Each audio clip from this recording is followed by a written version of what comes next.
Very good morning, students. Today we will continue our Unit 1 with the topic British Trading Bengal. So, let's start. The British first started their trade on the banks of River Hooghly and established forts in the year 1651. Once they came to India, they started their trading. They started their business on the bank of rivers at Hooghly, which is at Karnataka. And afterwards they established their forts to stay. In which year? In year 1651.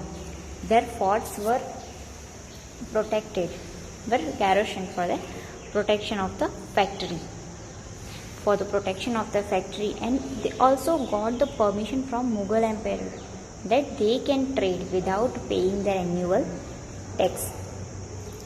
So they got the permission of tax-free business, that without paying tax they can carry on their trade.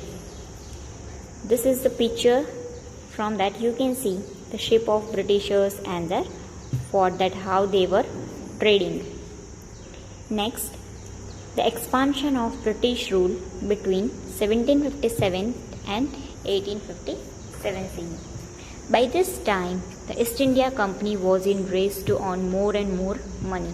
As we know that East India Company was established by Britishers and they wants to earn more and more money. That's why that company during that time it was in a race to earn more and more money.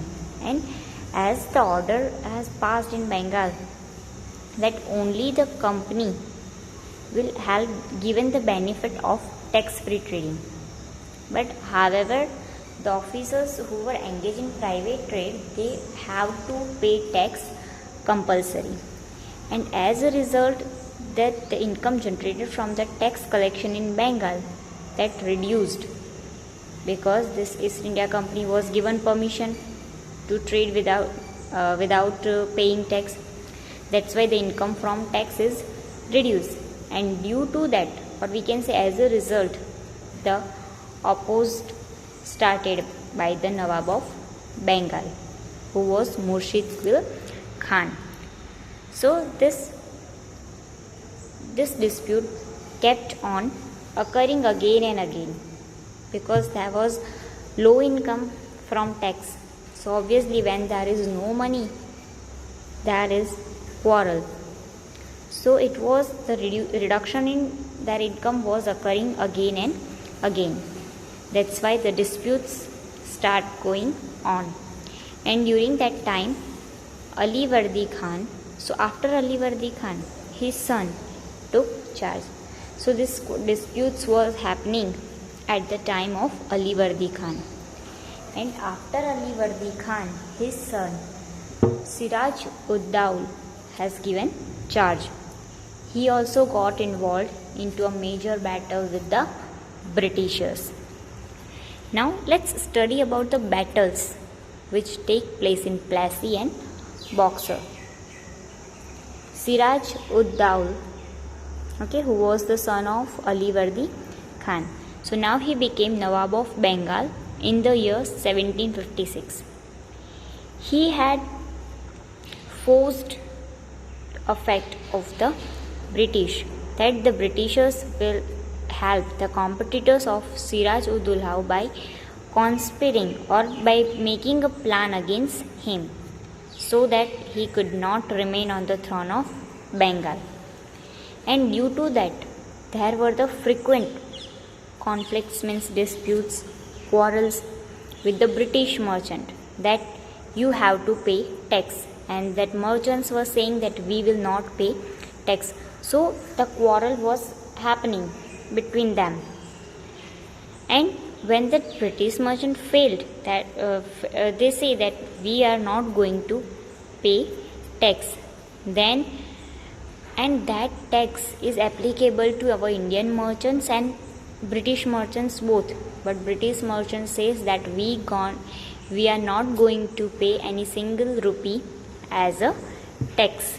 And due to that, the situation came to boil, that the situation created of war. And afterwards he ordered that the British should not given security. The Britishers should not be given security in their factory as well as their fort, because they are not paying tax as per the rules and they are not doing trade as per the terms and conditions. And this arguing was enough for Sirajuddaulah to select to go for war, and he succeeded to ban the Britishers from Calcutta. But afterwards the Britishers counter-attacked under the leadership of Robert Clive. Clive bribed Mir Jafar, the commander-in-chief of Sirajuddaulah, with a promise to conquer the throne of Bengal to him. So the Mir Jafar, who was the commander-in-chief of Sirajuddaulah, he promised to Britishers that he will take throne from the Sirajuddaulah of Bengal and give to Britishers, and then he convinced to join their side. So with the help of this commander, Robert Clive defeated and murdered Sirajuddaulah in the Battle of Plassey. So this was the first war which was fought by East India Company in India, and that marked the beginning of British rule in India, because as they have won that battle, so it was the beginning of British rule in India. And that first war has taken the turning point in our history of India. Battle of Plassey we will go in our next session. For today, that's it. Thank you.